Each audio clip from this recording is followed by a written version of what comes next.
அன்னைக்கு யோசேப்பும் மரியாளும் ஒரு சத்திரத்திலேயாவது வீட்டிலேயாவது இடம் கிடைக்காதான்னு தேடி அலைஞ்சாங்க. அவங்களுக்கு கிடைச்சதெனவோ மாட்டுத் தொழுவம் தான். அந்த மாட்டுத் தொழுவத்தில் தான் உலகத்தின் இரட்சகர் இயேசு கிறிஸ்து பிறந்தாரு. ஒருவேளை அன்னைக்கு சத்திரத்தில் இடம் கிடைச்சிருந்தா ஏரோது ராஜா அனுப்பின ஆட்களால் அடையாளம் காணப்பட்டு குழந்தைக்கு ஆபத்து வந்திருக்கும். ஏன்னா பெத்லஹேம்ன்றது சின்ன ஊர். அங்கே இருக்கிற எல்லா வீட்டையும் சத்திரத்தையும் சேவகர்கள் சல்லடை போட்டு தேடி இருந்தாங்க. ஆனால் யூதருடைய ராஜா மாட்டுத் தொழுவத்தில் தான் பிறப்பாருன்னு நினச்சிருக்க மாட்டாங்க. அன்னைக்கு இயேசு கிறிஸ்துவை ஏரோது நாட்களின் கைக்கு மறைத்து வைக்க தேவன் ஆயத்தம் பண்ணினது இந்த மாட்டுத் தொழுவம் தான்.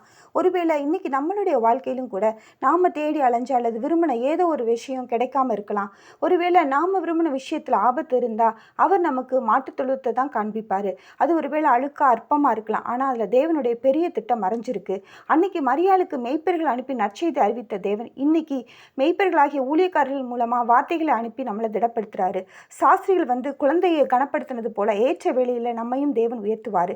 மாட்டுத் தொழுவன்றது அற்பமான முடிவல்ல, தேவ திட்டத்தின் ஆரம்பம்.